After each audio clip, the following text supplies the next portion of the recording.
पूर्णमदः पूर्णमिदं पूर्णात् पूर्णमुदच्यते पूर्णस्य पूर्णमादाय पूर्णमेवावशिष्यते। ॐ शान्ति शान्ति शान्तिः।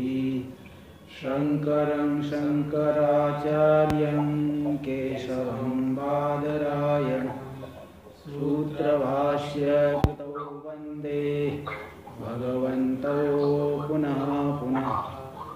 ईश्वरो गुरुरात्मेति मूर्तिभेदविभागिने व्योमवद्व्याप्तदेहाय दक्षिणामूर्तये नमः। ओम शांति शांति शांति।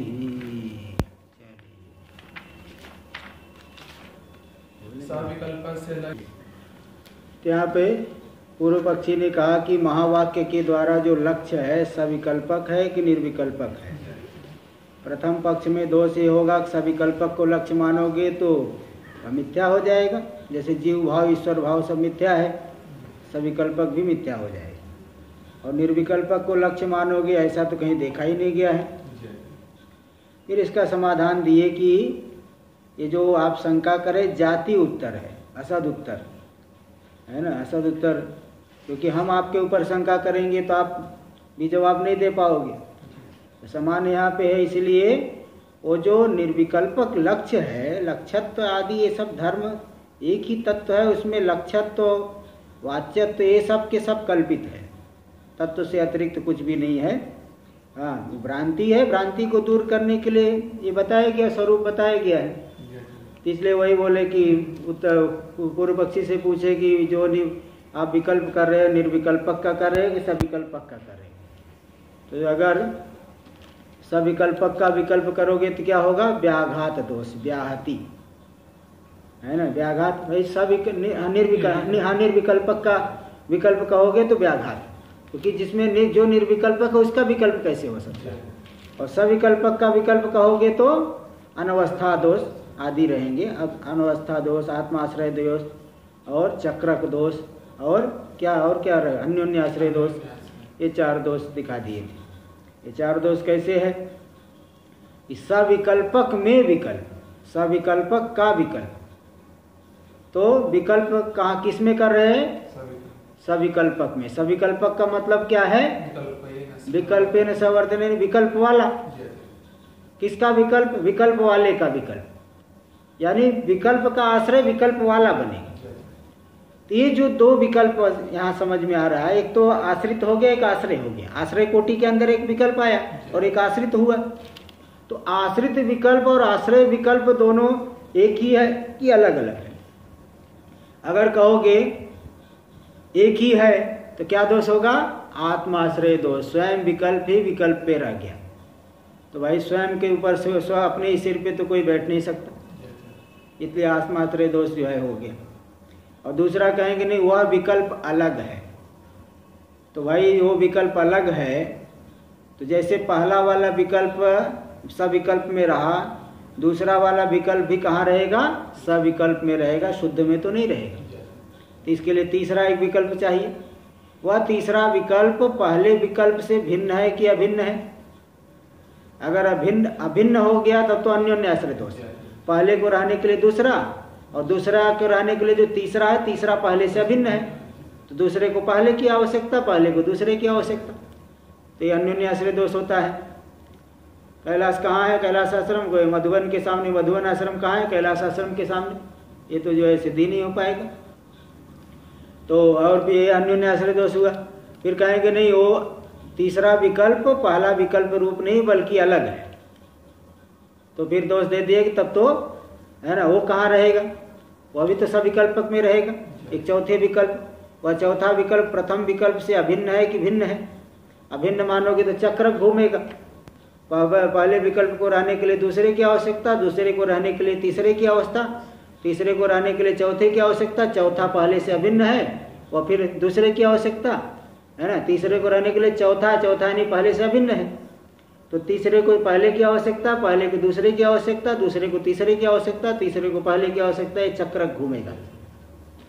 फिर कहेंगे नहीं चौथा प्रथम से भिन्न है, तो बोले फिर तो पांचवें विकल्प की आवश्यकता, क्योंकि वो भी सब विकल्प में रहेगा।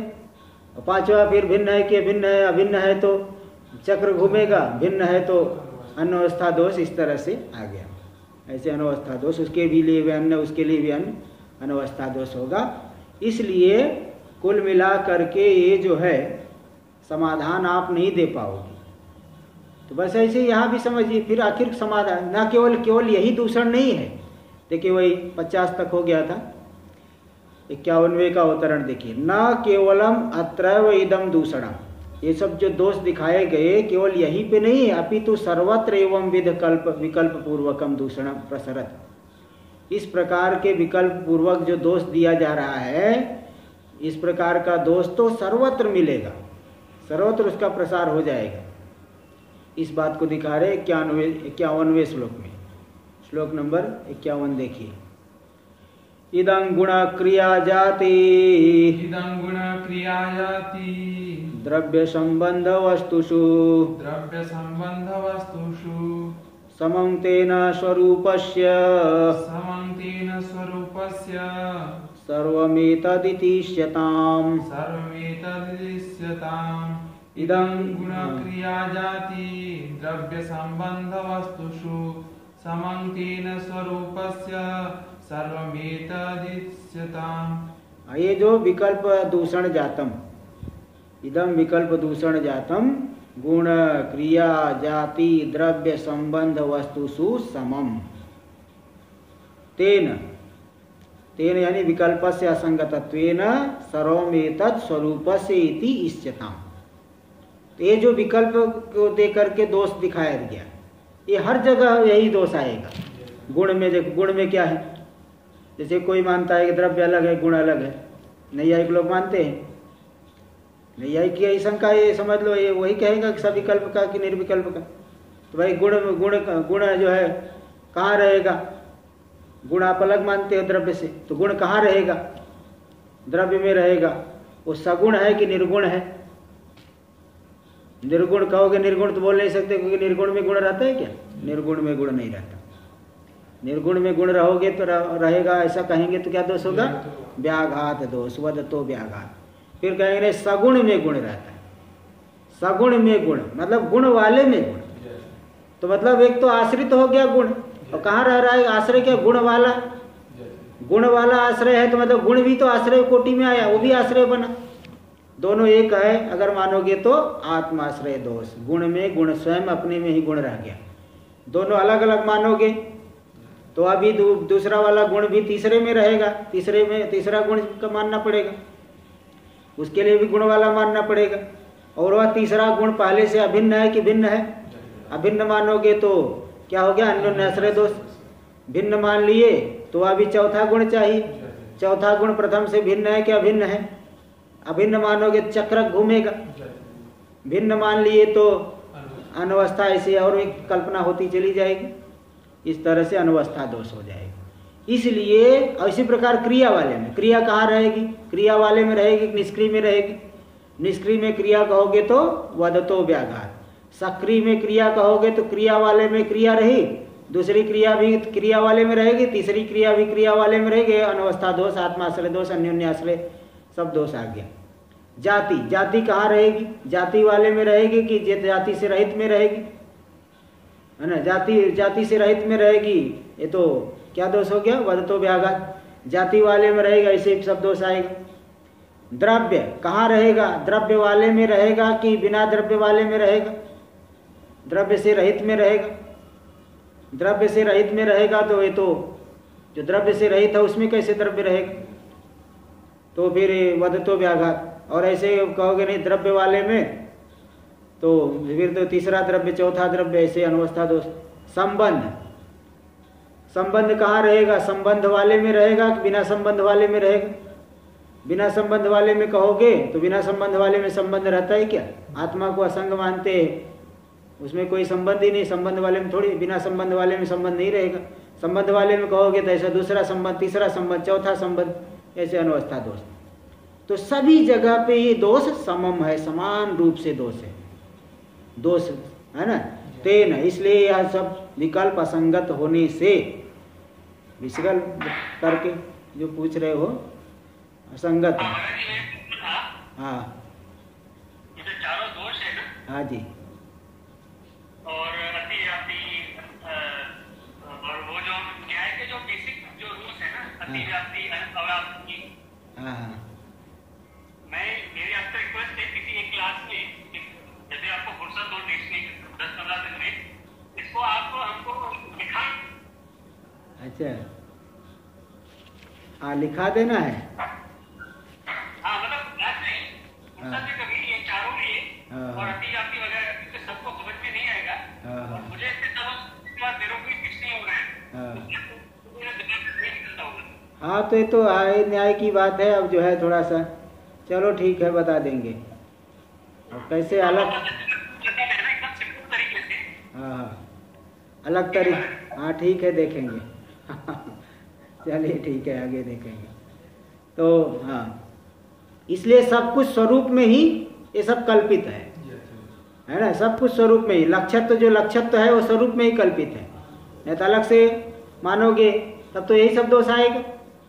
जैसे यहाँ विकल्प का, सविकल्प का विकल्प किए तो ये सब दोष आएगा। इसलिए सब कुछ स्वरूप से अब भिन्न नहीं है, स्वरूप में ही सब वर्तमान है।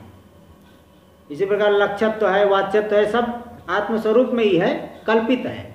सब व्यवहार हो रहा है, कल्पित व्यवहार हो रहा है। यही मान करके शांति मिल सकती, नहीं तो दोष तो रहेगा, दोष से बच नहीं सकते। देखिए टीका में, इदं विकल्प दूषण जातम, ये जो विकल्प दोष जात समुदाय है, जातम यानी समुदाय है, विकल्प दोष समुदाय है, इतने दोष बताए गए। ये सब जगह ये दोष घटेगा। गुण, क्रिया, जाति, द्रव्य, संबंध, वस्तुषु।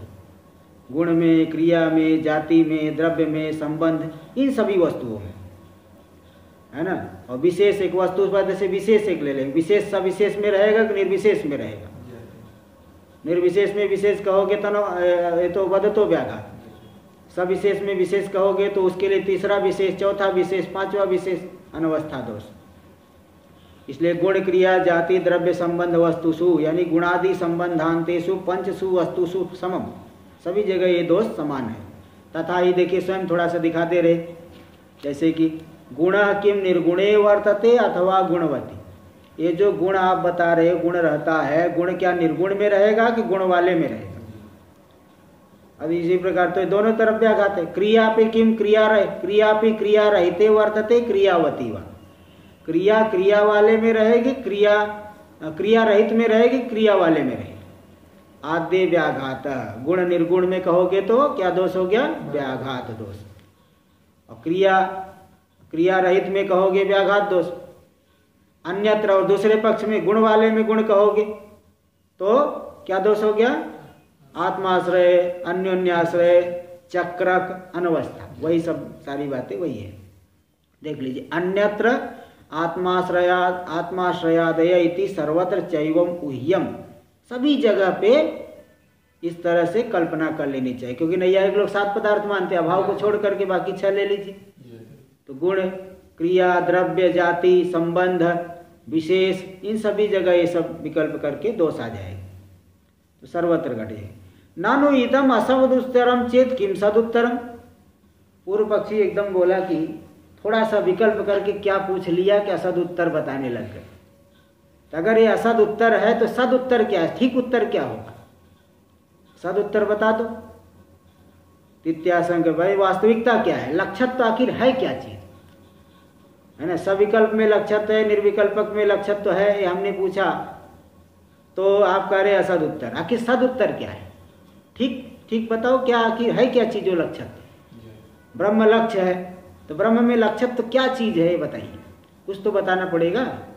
तो ये बता रहे किम सदुत्तरम, सदुत्तर क्या है, ठीक ठीक सही उत्तर क्या है? इत्याशंक क्या है? तेन।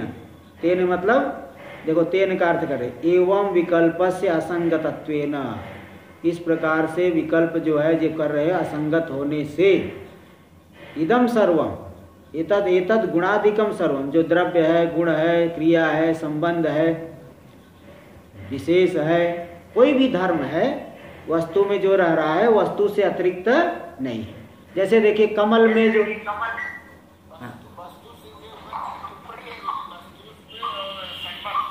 हाँ वस्तु वाला मैं तो बता दिया थोड़ा सा कि वस्तु से विशेष पद। देख लीजिए 1 नंबर टिप्पणी, अत्र वस्तु पदं वैशेषिक सम्मत विशेष पदार्थ परम। वैशेषिक लोग एक विशेष नाम का पदार्थ मानते हैं।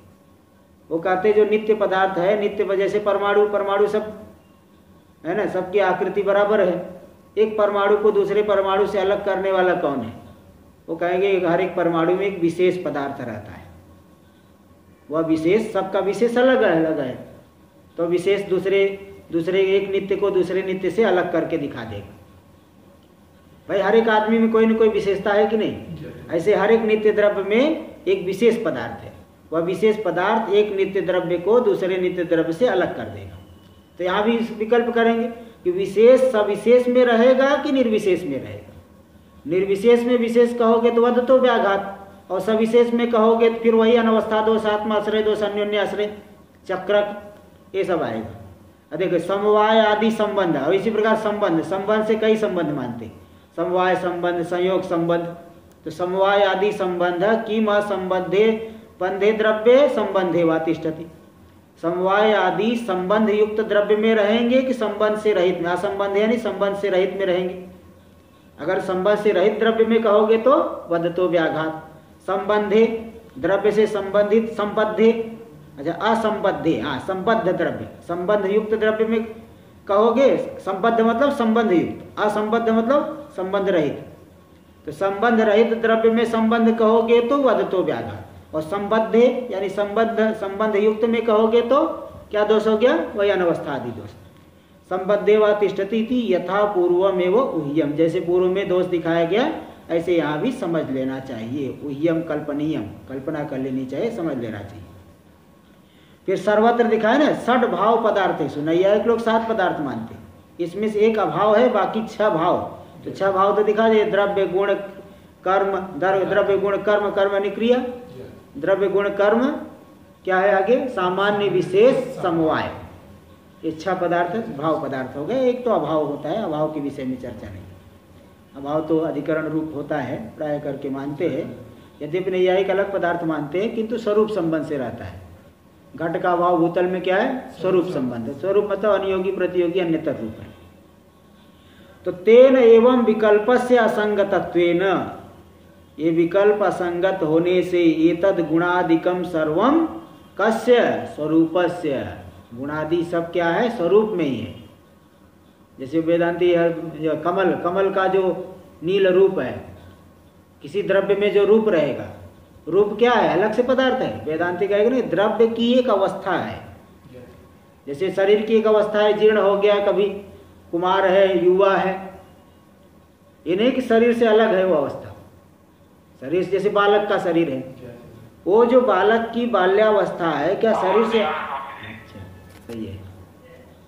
तो अब जो जैसे मैं बता रहा हूँ बाल्यावस्था है, तो बालक की बाल्यावस्था, बाल्यावस्था क्या शरीर से अलग है?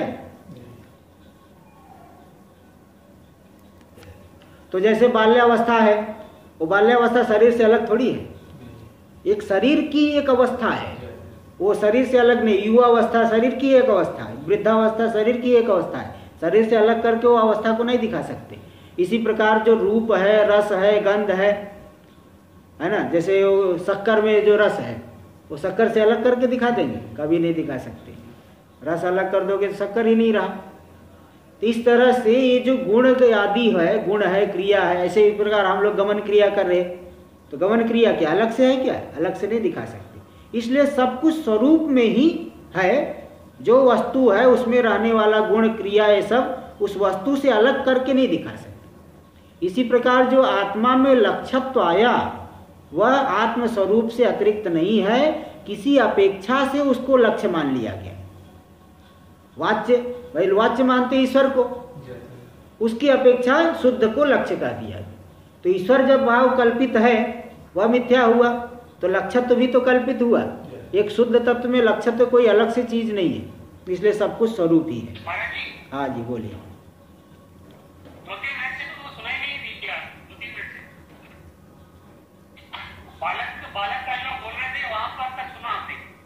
तो इसके बाद फिर बताया ना, बालक मतलब बालक की जो बाल्यावस्था है वह उसके शरीर से अलग नहीं है। युवावस्था है, शरीर की एक अवस्था है, उससे अलग नहीं है। वृद्धावस्था है, वो भी शरीर की एक अवस्था है, उससे अलग नहीं है ना। ते अवस्था जो है एक इसी प्रकार द्रव्य के जो रूप आदि है वो उससे द्रव्य से अतिरिक्त नहीं है, उसी की एक अवस्था विशेष है, ऐसा मानना पड़ेगा। तलक से उसको नहीं कह सकते। ऐसे ही जो आत्मा में लक्ष्यत्व है, वाच्यत्व है, ये क्या है? अलग से है क्या? उसी स्वरूप में कल्पित है। इसलिए वाच्यत्व है, वाच्यत्व की अपेक्षा से लक्ष्य भी शुद्ध को लक्ष्य कह देते हैं। एक जो है अपेक्षा को लेकर के वाच्यत्व लक्ष्यत्व व्यवहार हो रहा है, स्वरूप में वास्तव में कुछ भी नहीं है, सब के सब कल्पित है। तो यही बात है। ये तद गुणादिकम सर्वम स्वरूपस्य इति इष्यताम। ये सब गुण आदि द्रव्य आदि सब स्वरूप में ही कल्पित है, अलग से नहीं है। गुणादय सर्वे वस्तु स्वरूपे वर्तन्ते। किसी द्रव्य में द्रव्य रह रहा है, गुण रह रहा है, क्रिया रह रही है, वो सब द्रव्य स्वरूप वस्तु स्वरूप से अतिरिक्त नहीं है। ऐसे ही आत्मा में, अब दार्ष्टान्तिक में आ जाइए, दृष्टांत दे दी। अब दार्ष्टान्तिक भवतु एवं अन्यत्र, चलो ठीक है अन्यत्र ऐसा हो। सांसारिक पदार्थों में द्रव्य गुण क्रिया आदि में आपने दिखा दिया, लेकिन आत्मा में जो चर्चा चल रही थी तो प्रकृति विषय में किम आया तब, जिसकी चर्चा चल रही थी आत्मा में लक्ष्यत्व वाच्यत्व की, उस प्रकृति विषय में क्या हमें मिला, क्या समाधान हुआ? इत्यतः ऐसी आकांक्षा होने पर दिखा रहे हैं कि क्या समाधान वास्तव में हो गया। 52वां श्लोक नंबर 52। विकल्प तदभावाभ्या संसृष्टात्मवस्तुनि विकल्पितत्व लक्ष्यत्व संबंधाद्यास्तु कल्पिताः विकल्प तदभावाभ्याम संस्पृष्टात्मवस्तुनि विकल्पितत्वलक्ष्यत्व संबंधाद्यास्तु कल्पिताः। विकल्प तदभावाभ्याम असंश्लिष्ट आत्मवस्तुनि। देखो तू शब्द को आगे अलग से ले लीजिए, तू यानी किंतु, और बाकी सब अन्वय समान नहीं है, जैसा दिया है वैसे अन्वय है। तू यानी किंतु विकल्प तदभावाभ्याम असंश्लिष्ट आत्मवस्तुनि विकल्पितत्व लक्ष्यत्व संबंधाद्याः कल्पिताः। अरे तो यानी किंतु विकल्प तदभावाभ्याम असंश्लिष्ट आत्मवस्तुनि विकल्पितत्व लक्ष्यत्व संबंधाद्यास्तु कल्पिता। विकल्प और विकल्प के अभाव से असंश्लिष्ट आत्मा में, आत्मवस्तु में, आत्मा में न कोई विकल्प है न विकल्प का अभाव है। आत्मा में संसार भी नहीं है और संसार का अभाव भी नहीं। संसार वास्तविक है क्या? जैसे स्वप्न के दृष्टा में स्वप्न है क्या वास्तविक में? तो स्वप्न का अभाव है, अभाव भी कोई अलग से पदार्थ नहीं है। स्वप्न का अभाव अलग से एक पदार्थ मानोगे तो आत्मा अलग हो गया, अभाव पदार्थ अलग हो गया, दो हो गए तब तो। इसलिए विकल्प और विकल्प का अभाव, इन दोनों से आत्मा कोई संश्लिष्ट नहीं है, अपेक्षा को लेकर के व्यवहार हो रहा है। इसलिए उसमें आत्मा में जो विकल्पितत्व लक्ष्यत्व संबंध आदि ये सब के सब पूरा का पूरा जो भी धर्म है सबके सब कल्पित है। कल्पना से ही व्यवहार, माया को लेकर के सब व्यवहार हो रहा है। अज्ञान से ही सब व्यवहार हो जाता है। अज्ञान से ही माया विशिष्ट होने से वाच्यत्व व्यवहार हो गया, उस वाच्यत्व व्यवहार की अपेक्षा से शुद्ध लक्ष्य हो गया। इसलिए वास्तव में कोई भी धर्म अलग से नहीं है। टीका में देख लीजिए, विकल्प तदभावाभ्याम विकल्पेन विकल्पाभावेन च असंश्लिष्ट आत्मवस्तुनि। देखो 1 नंबर टिप्पणी में दे दिए, तथा चोक्तम अध्यास भाष्ये। अध्यास भाष्य में कहा गया है, यत्र यद अध्यस्तम तत्कृतेन दोषेन गुणेन व अणुमात्रेणापि स न संबध्यते। जहाँ पे जो वस्तु अध्यस्त है, जैसे मरुभूमि में जल का अध्यास हुआ है, तो उस जल कल्पित जल से मरुभूमि में कोई दोष अथवा गुण आएगा? गीली हो जाएगी अथवा सूखी हो जाएगी क्या? वो गीली नहीं होने वाली।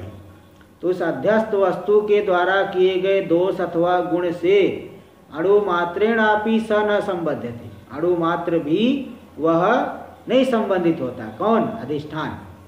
अधिष्ठान संबंधित नहीं होता। ऐसे ही यहाँ पे आत्मवस्तु है, उसमें विकल्पितत्व लक्ष्यत्व, विकल्पित हो गया, लक्ष्य हो गया, लक्षित लक्ष्यत्व आ गया। इन सब से वास्तव में आत्मवस्तु रहित है, इसमें इनका कोई संबंध नहीं है। इसलिए वह विकल्प का भी विषय नहीं, लक्ष्यत्व भी उसमें नहीं, पारमार्थिक नहीं है, सब कल्पना से। जैसे गुरु शिष्य भाव है, गुरु शिष्य भाव कोई पारमार्थिक है क्या?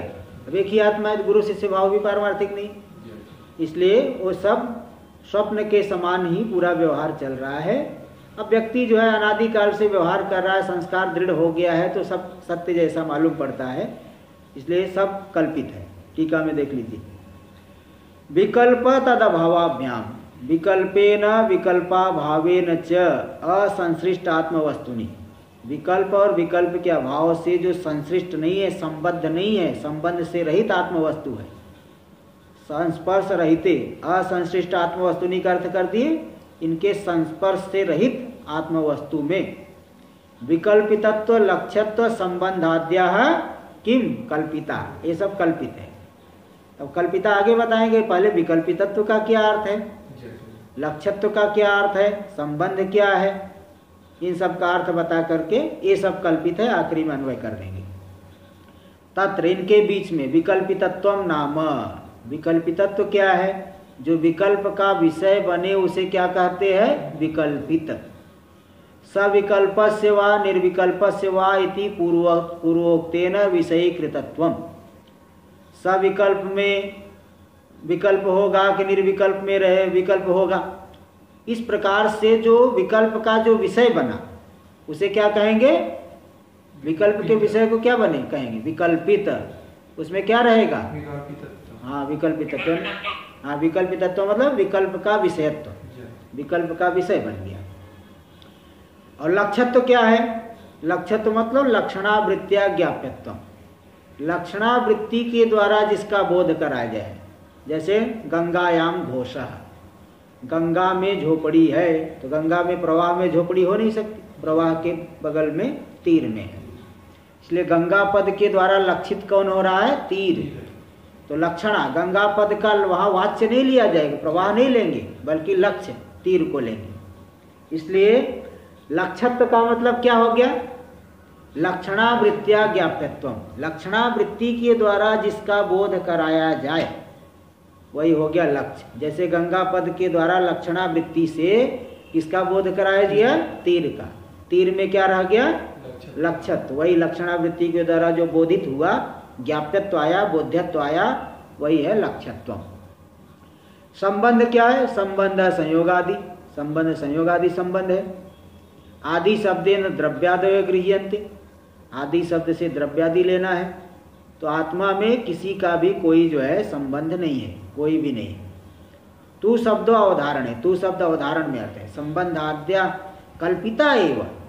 अच्छा, तो अवधारण ले लेना, बाद में अंतिम में लगाना, कल्पिता एवं, ये सब कल्पित ही है, कोई भी परमार्थ नहीं है।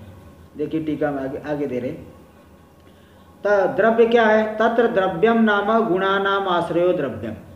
द्रव्य किसे कहते? जो गुणों का आश्रय, जैसे घट है, घट में रूप है, रस है, गंध है, संख्या है, परिमाण है, ये सब गुण है। तो इन गुणों का जो आश्रय है उसे क्या कह देते हैं? द्रव्य। हर एक द्रव्य में कई गुण होते हैं। अथवा दूसरा लक्षण करते द्रव्य का समवायी कारणम द्रव्यम, जो समवायी कारण हो, जिसमें समवाय संबंध से गुण, द्रव्य, क्रिया इन सब की उत्पत्ति हो, उसे कहते हैं समवायी कारण। ये सब तो जानने के लिए न्याय थोड़ा सा जरूरी इसीलिए रहता है। तर्क संग्रह समवायी कारण, समवाय एक नित्य संबंध है, तो समवाय संबंध से जहाँ पे उत्पन्न हो समवायी कारण होता है। जैसे घट की उत्पत्ति मृत्तिका में होगी, तो घट का समवायी कारण क्या है? मृत्तिका, जिसको हम लोग वेदांती लोग क्या कहते हैं? उपादान कारण। समवायी कारण कोई वेदांत में क्या कहा जाता है? उपादान कारण। घट का उपादान कारण है मृत्तिका। शरीर के उपादान कारण पांचों भूत है, उपादान पांचों भूत निकाल दो, शरीर क्या बचा? कुछ नहीं। पृथ्वी अंश को हटा दो, जल अंश को, तो समवायी कारण, उपादान कारण ये द्रव्य है। इति वा तार्किक लक्षितम, ऐसा तार्किक तर्क शास्त्र वालों के द्वारा, नैयायिकों के द्वारा लक्षण किया गया, लक्षित हुए हैं। कर्म व्यतिरिक्तत्व सती जाति मात्र आश्रय गुण। देखो, जाति मात्र का जो आश्रय हो, जो जाति, जिसमें जाति रहे, तो जाति का आश्रय तो द्रव्य गुण कर्म तीनों है। तो यहाँ जाति मात्र आश्रय गुण, जाति मात्र का आश्रय हो, मतलब जिसमें जाति ही रहे, द्रव्य न रहे, गुण न रहे, है ना। देखो, द्रव्य में तो क्या है, द्रव्य में द्रव्य भी है, गुण भी है, कर्म भी है। लेकिन कर्म और गुण में केवल जाति मात्र है। द्रव्य गुण कर्म जाति भी रहेगी ना द्रव्य में, तो द्रव्य में जाति रहेगी, गुण में जाति रहेगी, कर्म में जाति रहेगी। तो जाति कहाँ रह रहे? तीन में। तो जो जाति मात्र का आश्रय हो, द्रव्य तो क्या है, गुण का भी आश्रय, कर्म का भी आश्रय, लेकिन जाति मात्र का आश्रय बन गए दो। कौन कौन है? गुण और कर्म। तो इसलिए दे दिए कर्म व्यतिरिक्तत्वे सति, जो कर्म से भिन्न होते हुए जाति मात्र का आश्रय हो, उसे क्या कहेंगे? गुण। गुण में भी जाति, जैसे घट में घटत्व जाती है, रूप में रूपत्व जाती है, तो जो जाति मात्र का आश्रय हो उसे क्या कहेंगे? गुण। जो कर्म से भिन्न हो, इसमें जाति रहती है। ये सब न्याय के पद। हाँ जी, समवायिक कारण जो है, हाँ जी, तो उपादान कारण आपको बताया, न्याय में बताते हैं? नहीं, न्याय में उपादान नहीं, वेदांत में उपादान कारण कहते हैं। न्याय में समवाय तीन बताते, न्याय में तीन मानते हैं, समवायी, असमवायी, निमित्त कारण। वेदांत में कोई उपादान तो मिट्टी हुई, कुम्हार जो है निमित्त हुआ। कुम्हार कारण मैंने कहीं दर्शन किया कि जो चाक है, हाँ, और जो रस्सी से जिसको काट करके ले लेते हैं, हाँ, उसको समवायी कारण बताओ। नहीं, वो सब निमित्त में आ जाते हैं, वो सब निमित्त में आएंगे। समवायी कारण वही मृतिका है, कपाल कहते हैं, कपाल रूप हो करके फिर दो कपाल जोड़ देंगे तो घट बन जाएगा। तो न्याय में वो कहीं कपाल कारण है, कपाल यानी मृतिका, कपाल मृतिका ही कपाल रूप में आई है, तो कपाल से घट बन गया। तो मतलब समवायी कारण जिसको वेदांती लोग उपादान कहते हैं, उसी को नैयायिक लोग समवायी कारण कहते हैं। लेकिन वो लोग तीन मानते हैं, वेदांती में दो ही मानते हैं, वेदांत में दो मानते हैं, केवल निमित्त कारण, उपादान कारण, लेकिन वो लोग तीन मान लेते हैं, समवायी, असमवायी और निमित्त, तीन कारण अलग अलग। देखिए, सामान्य किसे कहते? नित्यम एकम अनेक वृत्ति सामान्यम, जो नित्य हो, एक ही हो, अनेक में रहता है। जैसे गोत्र जाति, गोत्र जाति नित्य है, व्यक्ति भले समाप्त होगी, व्यक्ति पैदा होगी, मरेगी, गाय का शरीर पैदा होगा, मरेगा गो, किंतु वो गोत्र जाति क्या है? नित्य है और एक ही है। और कहाँ रहेगी गोत्र जाति? सभी गो में रहेगी, अनेक में रहेगी। यही देखिए सामान्य का लक्षण, सामान्य नहीं जाति। नित्यम एकम अनेक वृत्ति सामान्यम इति लक्षिता जाति, इस तरह से जाति का लक्षण किया गया है। और कर्म किसे कहते? कर्म का लक्षण क्या है? तो संयोग वियोगयोर असमवायी कारण जातीयम कर्म, संयोग और वियोग का असमवायी कारण जाति वाला जो हो वही कर्म है, कोई भी कर्म। इति लक्षिता क्रिया, वो लोग क्या मानते हैं? पहले जैसे देखिए, ये संयोग हुआ, ऐसे हमने मारा, संयोग हो गया, ऐसे पुस्तक के साथ संयोग हो गया। तो पुस्तक के साथ संयोग कैसे हो गया? पहले हाथ में क्रिया हुई, हाथ में ऐसे क्रिया करके पुस्तक में ऐसे लगा दिए। पहले हस्त में क्रिया हो, हस्त में क्रिया हो करके पहले विभाग होगा, विभाग, यही वियोग को वियोग शब्द से दिया, विभाग हुआ, फिर उत्तर देश संयोग, वहां से विभाग हुआ, यहाँ पे संयोग हुआ, उत्तर देश संयोग, फिर जो है क्रिया का नाश, पूर्व संयोग का, पूर्व संयोग का नाश, उत्तर देश संयोग होकर के पूर्व संयोग का नाश।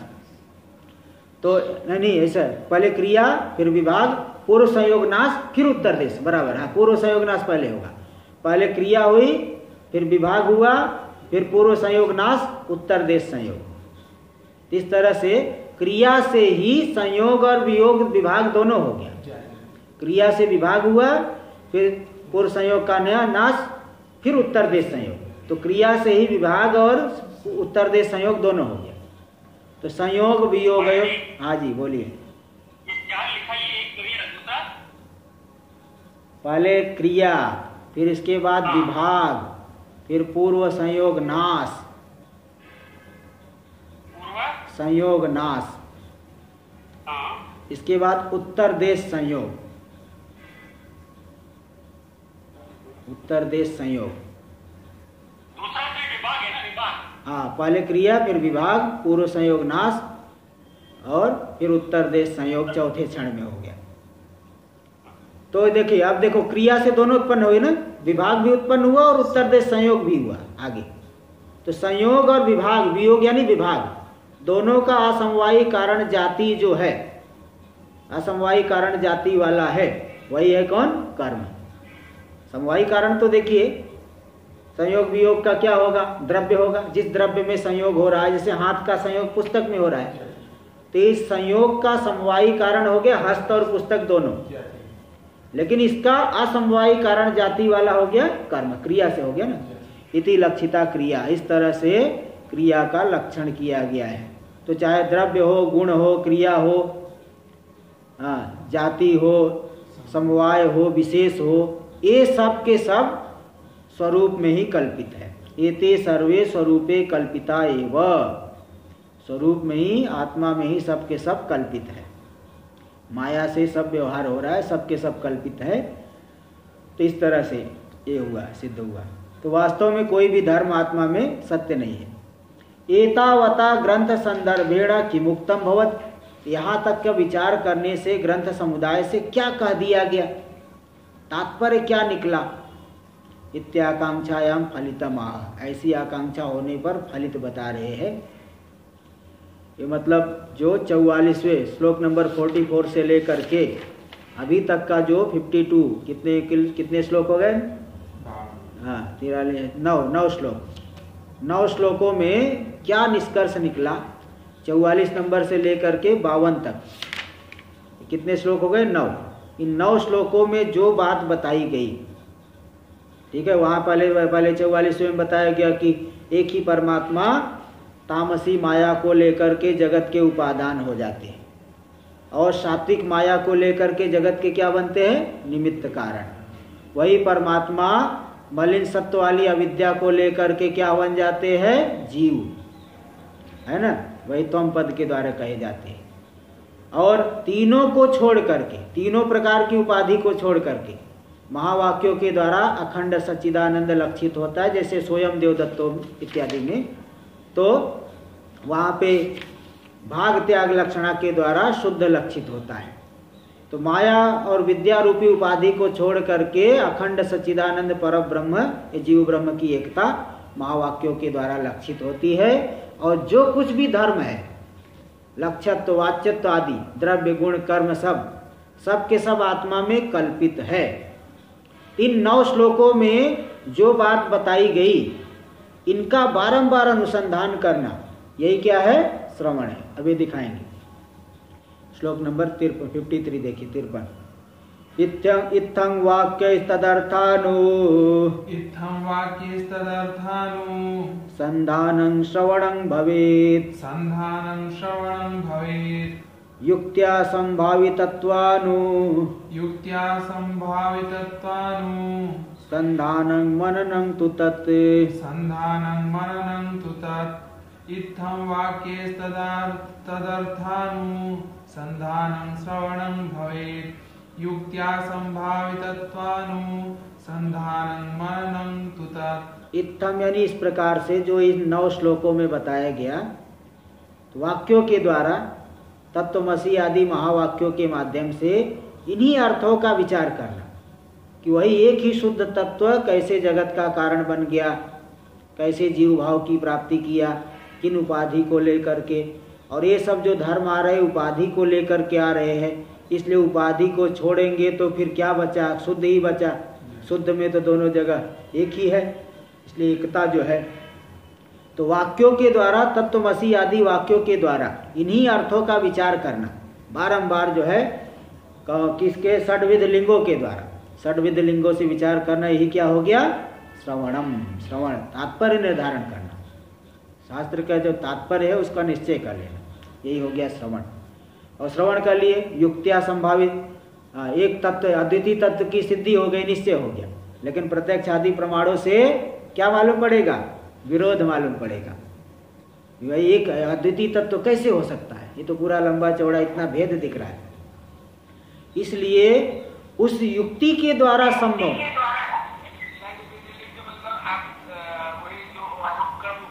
हाँ वही षड्विध लिंग वही हो गया।